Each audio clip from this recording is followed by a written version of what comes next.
Bom dia, boa tarde, boa noite a todos e todas. Continuando as nossas técnicas de integrais numéricas, agora a gente vai identificar uma outra técnica chamada regra de Simpson. Tem duas regras de Simpson.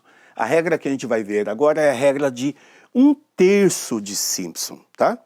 É uma regra bastante interessante, ela me dá valores um pouquinho mais exatos que os valores da regra do trapézio.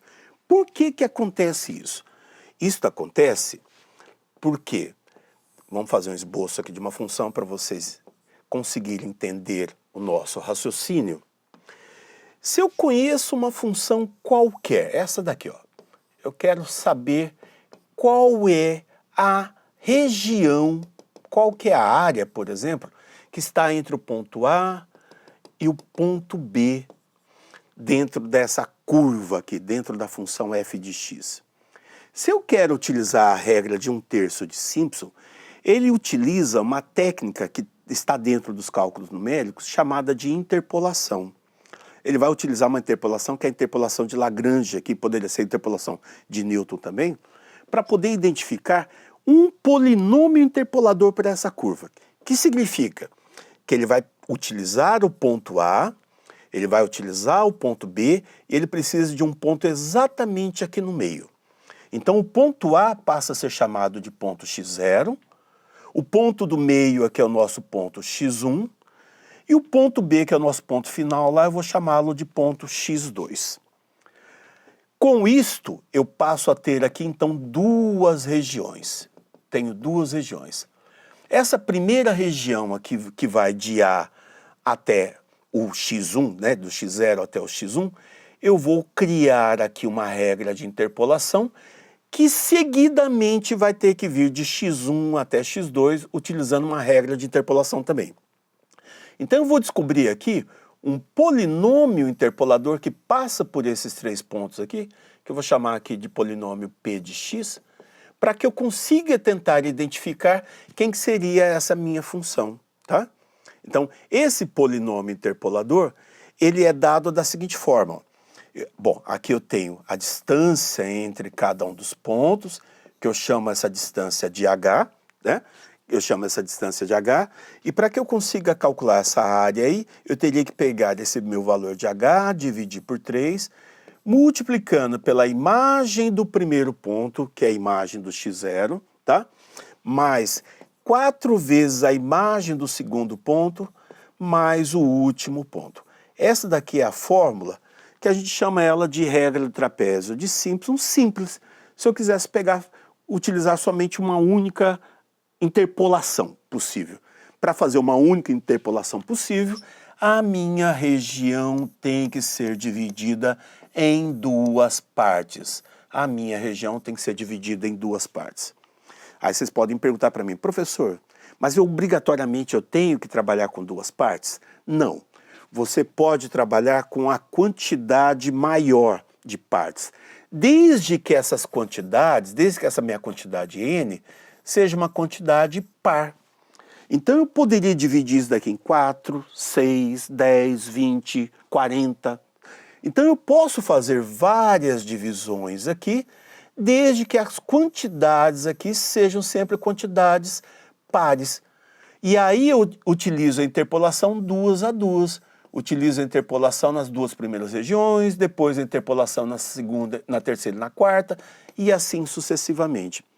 Quando você faz isso, a sua fórmula assume esse formato aqui, ó. H dividido por 3 vezes y0 mais 4 vezes a imagem do x1, que nesse caso ele estaria nessa posição, mais 2 vezes a imagem do x2, que é o y2. Por que que ele é multiplicado por 2? Porque ele deve ser ativado quando eu fizer a interpolação do x0 até o x2, e ele vai ser ativado quando eu fizer a interpolação entre o x2 e o x4. Então, por isso que ele é multiplicado por 2. E aí, sucessivamente, vai acontecer isso, ó. Então, os de posição ímpar são multiplicados por 4, os de posição par são multiplicados por 2. E eu vou fazendo essa replicação até o final, com exceção do primeiro e do último. Então, recapitulando, para utilizar a regra de 1/3 de Simpson, eu tenho que fazer divisões em quantidades pares. O primeiro e o último termo não são multiplicados. Os que tiverem com os índices ímpares são multiplicados por 4 e os que têm índice par são multiplicados por 2, tá? Então, eu vou pegar o mesmo exemplo anterior, que nós já conhecemos o resultado, e vamos aplicar a regra de 1/3 de Simpson também com 6 divisões. Vamos apagar aqui o nosso rascunho para que a gente consiga fazer essa solução e vocês vão ver que ela é bem tranquila, ela também é bastante simples de ser aplicada e resolvida. Então, começando, nós já tínhamos identificado aqui que a nossa quantidade de pontos é igual a 6. Isto pode ser utilizado porque 6 é um número par, tá? Então eu posso dividir isso sempre em quantidades pares. Quanto maior a quantidade, melhor. O limite superior é 4, o limite inferior é 1. Estou dividindo por 6, então o meu valor de H é meio, 0,5. Vou repetir aquele mesmo processo. Construir uma tabela que vai começar no ponto 1 e terminar no ponto 4, com espaçamentos de meio em meio, tá? Com espaçamentos de meio em meio. Então tá aqui, ó. Aqui está o nosso x0, que é o nosso 1, x1, que vale 1,5, o x2, que vale 2, o x3, que vale 2,5, o x4, que vale 3, o x5, que vale 3,5, e o x6, que vale 4, porque nós escolhemos trabalhar com 6 pontos. Você vai pegar esses valores e vai substituir na sua função. Nós já tínhamos feito isso, tá aqui, né? Então, quem é a nossa função? É 3 vezes cada valor de x mais 5. Então, toda vez que eu pego meus valores de x, multiplico por 3 e somo 5, eu tenho aqui as nossas respectivas imagens, que eu vou nomeá-las y0, y1, y2, y3, y4, y5 e y6. Então, a nossa última imagem aqui é o nosso y6. Eu já sei o resultado disso daqui, tinha dado 37,5, utilizando o teorema fundamental do cálculo. Qual será o resultado que nós vamos encontrar se eu utilizar a regra de 1/3 de Simpson? Então, vamos ver? Eu quero saber quanto que é a integral, variando de 1 até 4, da função 3x mais 5 dx. Aplicando a fórmula, h dividido por 3.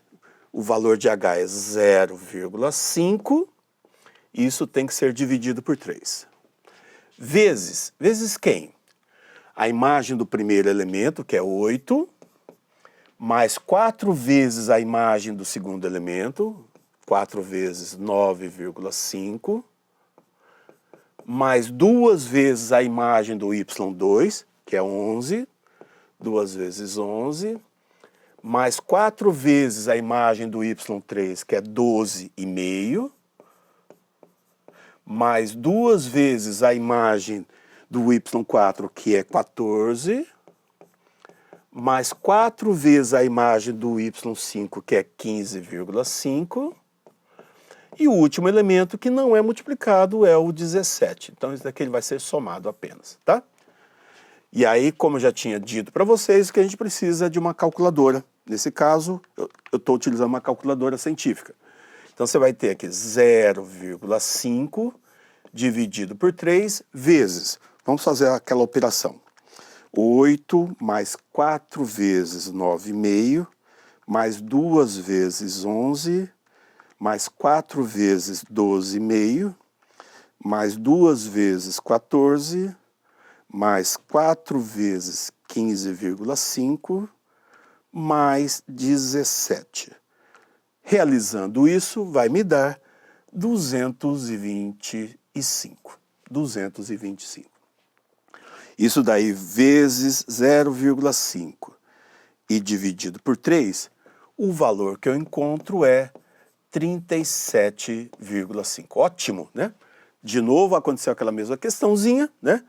Como o valor pelo teorema fundamental do cálculo, utilizando o teorema fundamental do cálculo, me deu exatamente o mesmo valor, teorema fundamental do cálculo, deu 37,5. E utilizando a regra de 1/3 de Simpson, também deu 37,5, eu posso afirmar que o erro é igual a zero, né? Seria 37,5, que é o valor real, menos 37,5, que é o valor utilizando a regra numérica, que vai me dar zero. Então ele é um valor real, não tem erro. Isso é muito bom, tá? Tem um detalhe também, por que não está apresentando erros aqui? É que o exemplo que eu estou utilizando é um exemplo bastante simples, tá? É uma função de primeiro grau. Quando você substituir isso daí para uma função de segundo, terceiro, ou uma função trigonométrica, com certeza vai apresentar erros. E aí a saída para que eu não tenha esses erros, ou esses erros sejam os menores possíveis, é aumentar o valor de n. Então, nas técnicas de integração, utilizando integrais numéricas, o segredo é sempre aumentar o valor de n, tá? Então, com isso nós terminamos mais uma etapa. Obrigado, até a próxima.